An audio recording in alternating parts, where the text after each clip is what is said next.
Oh, here's what New York Times correspondents Maggie Haberman, Alex Burns, and Jonathan Martin reported on Saturday in a story that was mainly focused on why the president is defending Alabama's Roy Moore from the sexual misconduct and sexual assault allegations that he's now facing.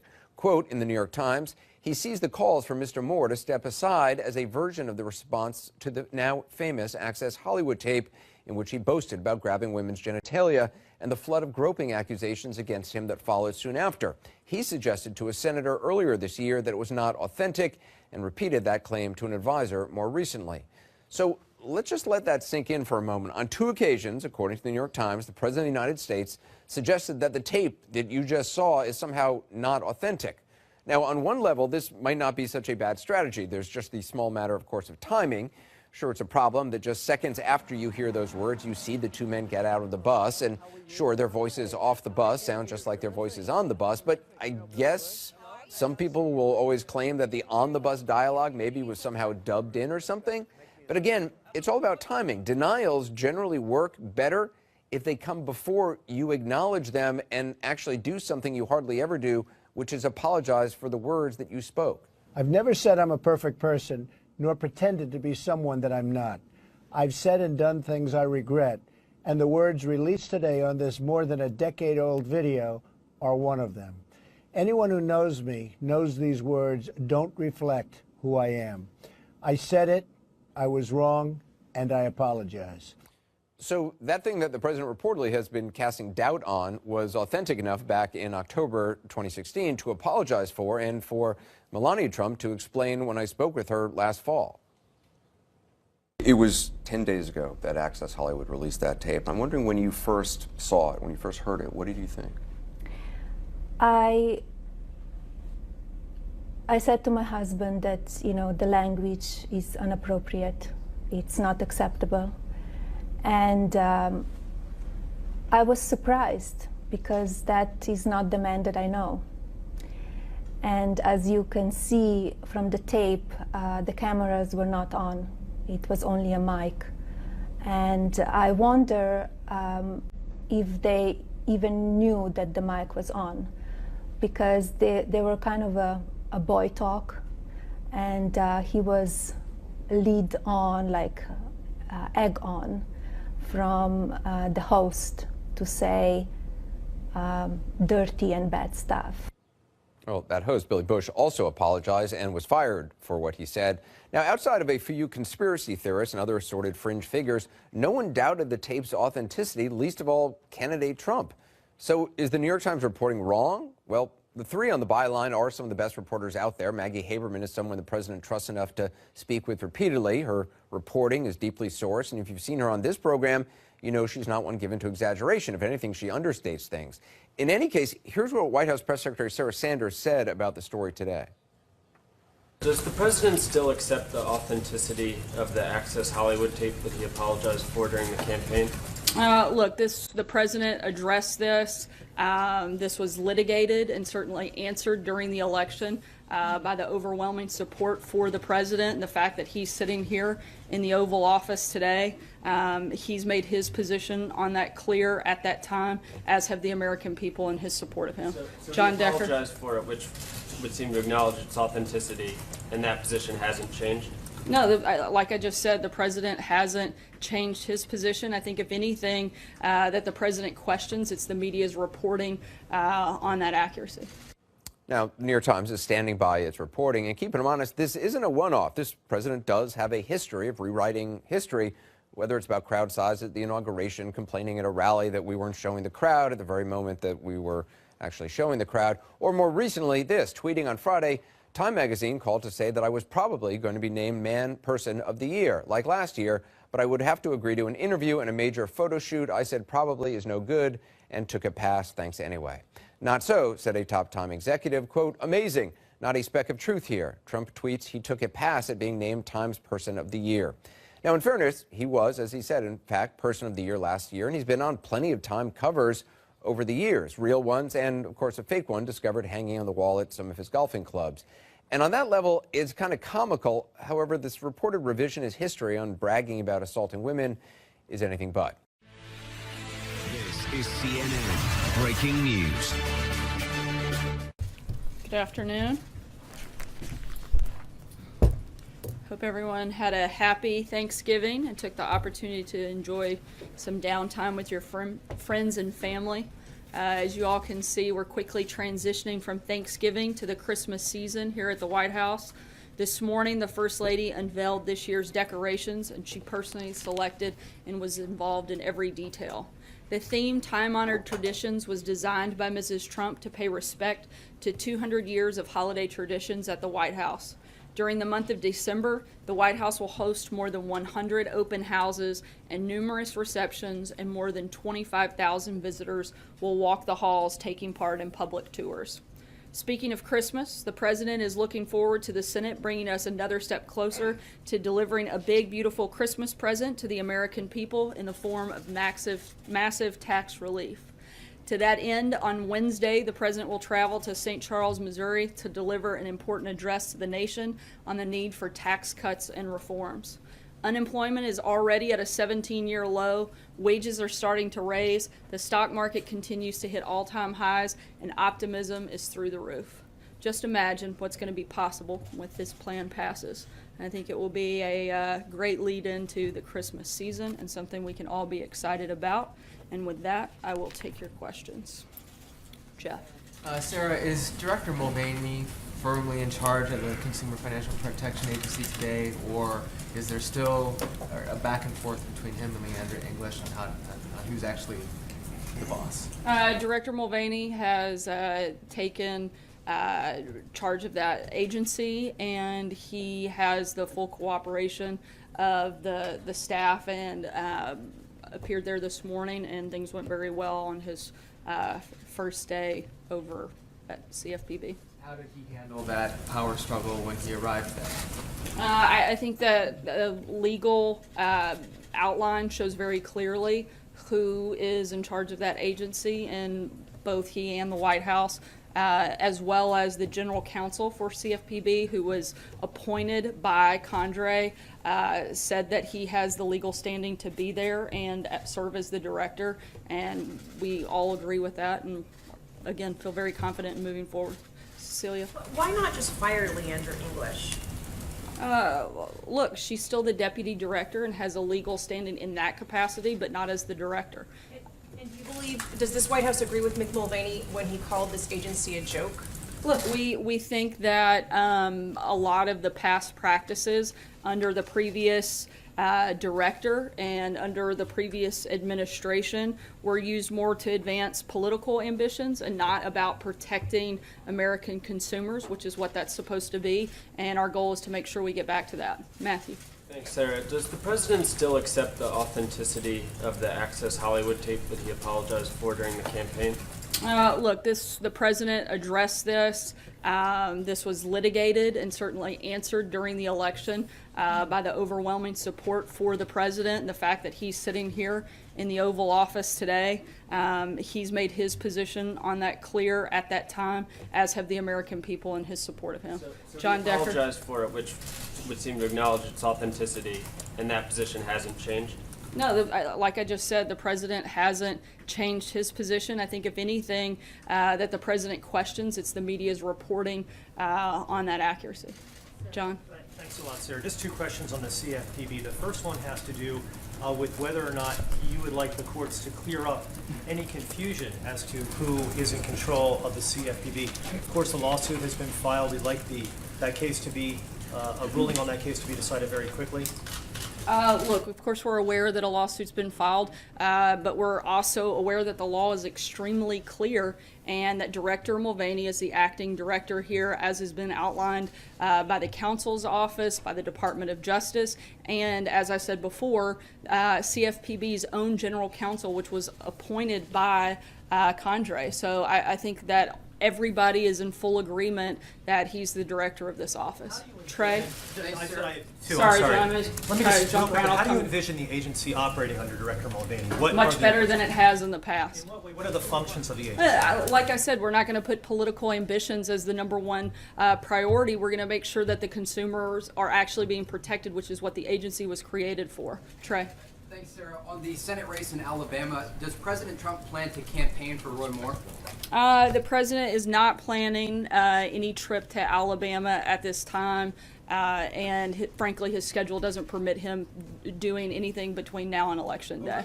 Over the weekend, the president weighed in about this race on Twitter. Does the president continue? Does he have plans to continue his campaign against the Democrat in Alabama, Doug Jones? Look, I'm not going to get into a back and forth from the podium. As you know, I've declined that opportunity many times. But I can tell you that the president obviously wants people who support his agenda, and certainly wants people that are looking to make America better, to improve our education system, to grow our economy, to continue to fight against ISIS, continue growing the economy. Those are the president's priorities, and he wants people in place that are going to help and support those priorities. Jonathan. Sarah, at the event that the president just did with the Navajo code talkers, he referred to Pocahontas being in the Senate. Why did he feel the need to say something that is offensive to many people while honoring the Navajo code talkers, these genuine American I think heroes? what most people find offensive is Senator Warren lying about her heritage to advance her career. Now, she said it was a racial slur. She said it was a racial slur. What is your response to that? I think that's a ridiculous response. Let me just follow up with that, because the president was speaking at an event to honor members of the greatest generation, people who fought in World War II, who are in their 80s and 90s now. And the moment had many people online asking whether the president lacks decency. What's your response to that notion? Look, I think the president certainly finds an extreme amount of value and respect for these individuals, which is why he brought them and invited them to come to the White House and spent time with them, recognizing them and honoring them today. So I think he is constantly showing ways to honor those individuals, and he invited them here at the White House today to meet with them and to also remind everybody about what the historic role that they played many years ago. Kristen. Why is it appropriate for the president to use a racial slur in any context? I don't believe that it is appropriate for him to make a racial slur feel or as though anybody else. this is a racial slur, so why is it appropriate for him to use I think, that? like I said, I don't think that it is, and I don't think that was certainly not the president's intent. Does he see I think, political again, like I value said, I in- think the more offensive, the most offensive thing. Racially? I'm sorry? Does he see political value in calling people out racially? Why use that term? Look, I think that Senator Warren was very offensive when she lied about something specifically to advance her career. I don't understand why no one's asking about that question and why that isn't constantly covered. You put me two on Syria. First, on Friday, the president's call with Erdogan in Turkey, where he seemingly announced to him that it was not that the U.S. is not going to continue arming the Kurds forces fighting ISIS. Do you address sort of concerns that the U.S. now seems to be backing away from its previous support of a partner in the fight against ISIS? No, look, once we started winning the campaign against ISIS, the plan and part of the process is to always wind down support for certain groups. Now that we're continuing to crush the physical caliphate, that we're in a position to stop providing military equipment to certain groups, but that doesn't mean stopping all support of those individual groups. But that was the whole purpose, was to help defeat ISIS. We're making massive progress in that front, and once that was moved forward, that was always been the plan, and that hasn't changed. And just more quickly on Syria, is it still a policy of the United States that Assad must go, or is there a sort of more of a containment policy sort of emerging out of the White House? We don't have any changes in our position at this time. Jeff? Back to the Access Hollywood tape, you said that he made his position clear at the time. He said, at the time, he said, I said it, I was wrong, I apologize. But you just said the media's reporting of its accuracy. So can I ask again, does the president acknowledge saying that was on the Access Hollywood tape last year? Look, I said that he'd already addressed it, and that we didn't have any updates to that. I said what he didn't like and what he found troubling were the accounts that are being reported now. But what counts are being reported now that weren't reported last year? What counts are you talking about? The ones that are current that he's questioning. Following on Steve's question, so what is the official policy on Assad's position? Should he stay or go? Look, as I just said, we don't have any changes into past statements that we've already made on that front. Nothing new. Blake? CFPB. Does the White House believe that Leandra English is unqualified for that position? We believe that Director Mulvaney is the right person at this time to lead that agency, and that's why he's over there. If you believe that he's the right person, I guess the follow-up then is, what does the White House or what does the president have against Leandra English in that spot? Look, I'm not saying that we do have anything against her. I'm saying that we want Director Mulvaney to lead this agency, and that's a decision that the president is allowed to make and one that he's made and has legal authority to do so. John? Thank you, Sarah. Two questions about personnel. The president's appointment of Governor Brownback for the ambassador-at-large slot dealing with religious liberty has been stalled, and the Senate has yet to confirm him or vote on his confirmation. Now, at the same time, the National Security Council staff has a vacant slot that deals with the same issue, religious liberty, that doesn't require Senate confirmation. Is he going to fill that slot on the NSC? I'm not aware of any specific announcement for that position at this time, but if one happens, we'll certainly make sure you're aware of it. Now, and the other question is regarding the appointment of Director Mulvaney to a simultaneous presidential appointment. It seems a little odd because this has not been done, according to many accounts, since before World War I. We're an administration that likes to break new ground, John. Well, broke it. The last time was before World War I, when the Secretary of the Treasury was also the first chairman of the Fed. Whose idea was this, or did the president decide to give the dual positions to Director Mulvaney? Look, I think the president felt like he was the right person to lead this agency, and he made that decision. I don't think there's more to it than that.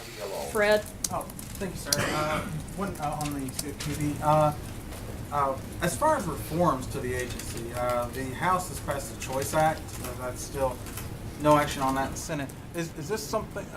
Does the administration see this as an opportunity to try to push congressional reforms to the agency? Look, this is Director Mulvaney's first day. We're going to let him get settled in before we start announcing new policy, but when we do, we'll certainly keep you guys posted. Anita? Sorry, I'm going to try to jump around for save time. The other day that the issue of the Dreamers would not be in the spending bill. We're reaching the end of the year now, and I'm wondering what the president said that he would take this back up if Congress couldn't act. Negotiations aren't really going anywhere. What does the president propose to do? Does he see that happening in Congress in the next few weeks? Wish for a standalone bill? Are you talking about specific to, I'm sorry, I missed the first part. Dreamers? Oh, What to do about Dreamers? Look, we hope that the Democrats aren't going to put our service members abroad at risk by trying to hold the government hostage over partisan politics and attaching that to that. We've laid out what our principles on immigration are. We want to see responsible immigration reform that would include DACA, but that would also include the priorities that we've already previously laid out. Don't come up with anything? Like I just said, we hope that the Democrats are willing to actually make responsible immigration reform. We've laid out what we want, and look, the president's got a meeting with various members tomorrow, and I would imagine that will come up at that time. With the leaders? Kristen. Sarah, what would you say to consumers who are concerned about somebody who once called the agency that he's now ostensibly leading, Mick Mulvaney calling the agency a sick, sad joke? What would you say to consumers who are concerned about somebody like that now ostensibly leading this agency that was designed to protect them? I think that consumers should be glad that they finally have somebody in there that actually wants to fight for consumers and not fight for their own political ambitions, which we've seen in the previous leadership, and which will be a very different change under Director Mulvaney. David? Sarah, at this point, Senator Al Franken has allowed that there may be more women coming forward. He doesn't know that there are, but he said there might be more women coming forward.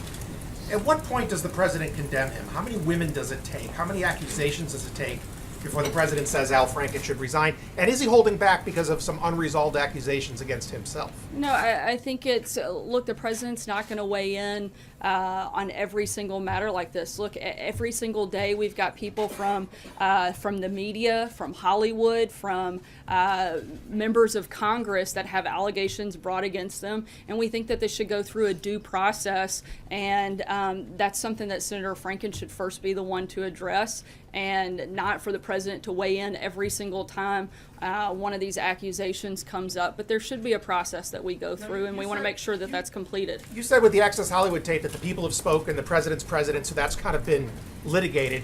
Do you think that the I fact think the that president also addressed it at the time. do you think the fact that the president has been elected, that's all been litigated, means that the public believes the women who have accused him in the past of sexual misconduct are wrong? I think that the president's been very clear that he denies any of those allegations having taken place. Thank you, Sarah. Just to follow up on you saying that the CFPB has not looked out for consumers, can you point to some specific cases where the CFPB did not act in the best interests of consumers? Yeah, we have a list of those. I'll be happy to provide them after the briefing today. Some now? Yeah, I don't have it right in front of me, but I have read multiple things. I'll be happy to provide it to you after the briefing. Separately, over the weekend, the president went after CNN International. Today, he called out CNN in a tweet. In the conversations that the president has had with Rupert Murdoch, has he ever brought up CNN or talked about the AT&T Time Warner merger? Not that I'm aware of. Not that I know of. Sarah. I'll take one last question. Veronica. Sarah, thank you. The last time the president met with congressional leaders, he surprised a lot of people making the deal, if you will, with, he came out and said Chuck and Nancy. It seemed to take Republicans by surprise.